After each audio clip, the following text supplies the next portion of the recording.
लोकसभा चुनाव से पहले दिल्ली में आम आदमी पार्टी को बार बार झटके लग रहे हैं। हाईकोर्ट ने ओखला विधानसभा से आम आदमी पार्टी के विधायक अमानतुल्लाह खान की अग्रिम जमानत याचिका खारिज कर दी। अमानतुल्लाह खान दिल्ली वक्फ बोर्ड में विवादित नियुक्तियों से जुड़ी मनी लॉन्ड्रिंग मामले में गिरफ्तारी से राहत की मांग लेकर हाईकोर्ट पहुंचे थे।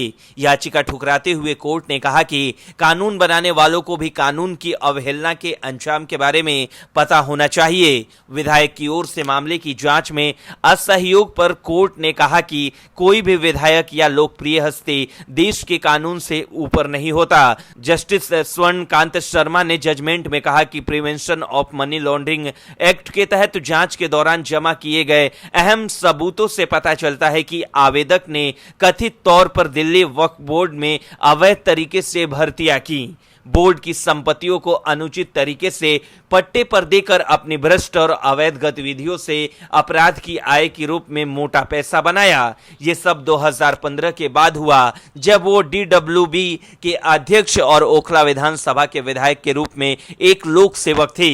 अवैध तरीके से कमाई गई रकम से अपने करीबी साथी जीशान हैदर, दाऊद नासिर और अन्य के नाम से अचल संपत्ति खरीदी। उन्होंने जीशान हैदर और दाऊद नासिर जैसे बेनामेदारों के नाम से अचल संपत्ति बनाई। साथ ही वो भी जमीन की असल कीमत छिपाकर, जो सेल्स वैल्यू के मुकाबले बहुत कम थी। कोर्ट ने कहा कि विधायक के पास अगर छिपाने के लिए कुछ नहीं था और जांच एजेंसी उन्हें बुला रही थी तो वो जांच में शामिल होकर अपनी स्थिति साफ करते। मौलिक अधिकारों से जुड़ी दलील पर कोर्ट ने कहा कि किसी अपराध की जांच करने के लिए एजेंसी के अधिकार का बलिदान नहीं दिया जा सकता।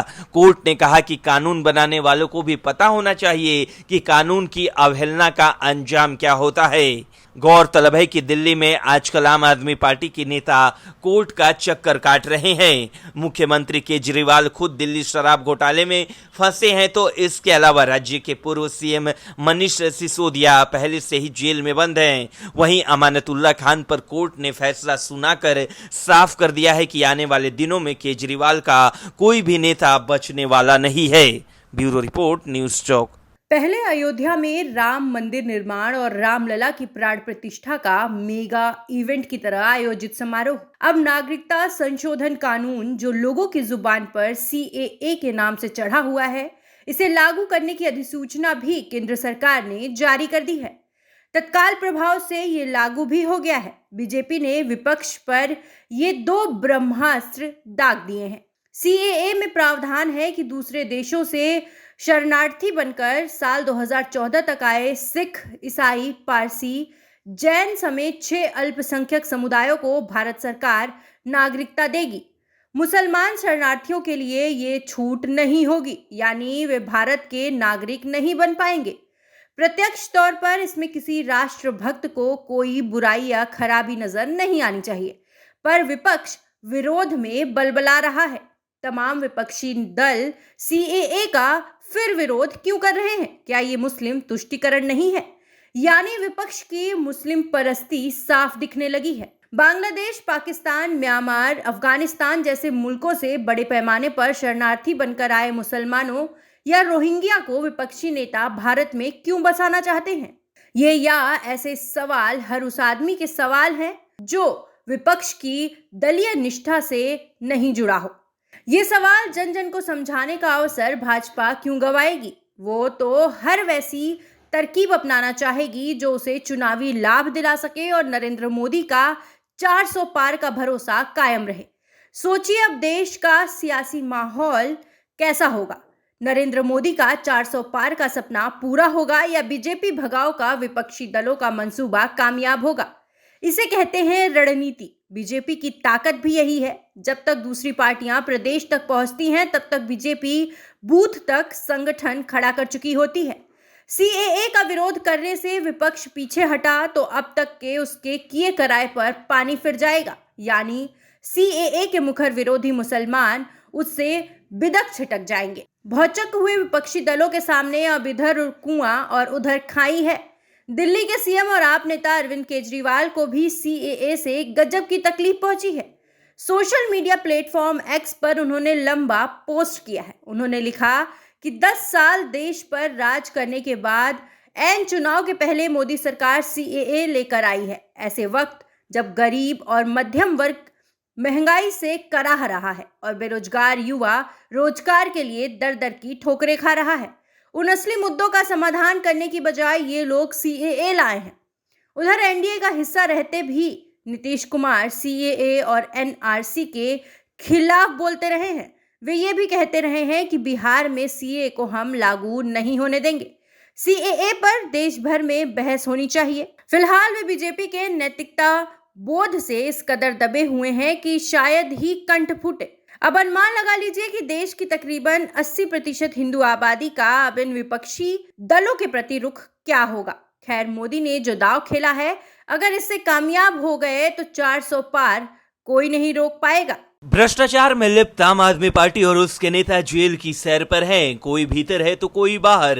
आने वाले दिनों में आपके और भी नेताओं को भीतर जाना होगा। खैर, जो भीतर हैं वो बाहर आने के लिए वकील बदल रहे हैं, लेकिन वकील बदलने से बाहर आ जाएंगे ये कहने की बात है। पूरी बात यह है कि दिल्ली शराब नीति से जुड़े सीबीआई के मामले में बड़ा अपडेट आया है। आम आदमी पार्टी के नेता मनीष सिसोदिया ने अपना वकील बदल लिया।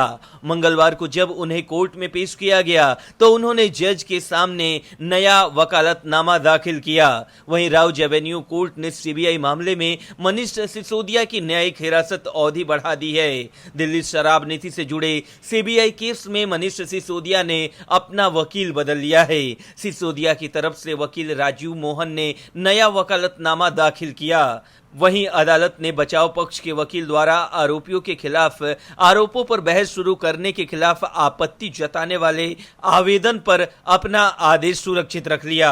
राउज एवेन्यू कोर्ट मामले में 22 मार्च को फैसला सुनाएगा। विशेष न्यायाधीश एम.के. नागपाल की अदालत ने जांच पूरी होने से पहले आरोपियों के खिलाफ आरोपों पर बहस शुरू करने के खिलाफ आपत्ति जताने वाले विभिन्न बचाव पक्ष के वकीलों द्वारा दायर एक आवेदन पर भी अपना आदेश सुरक्षित रख लिया। कोर्ट इस संबंध में 22 मार्च को आदेश सुनाएगी। वकील राजीव मोहन अब मामले में सिसोदिया का प्रतिनिधित्व करेंगे। इससे पहले पूर्व डिप्टी सीएम का प्रतिनिधित्व वरिष्ठ अधिवक्ता मोहित माथुर ने किया।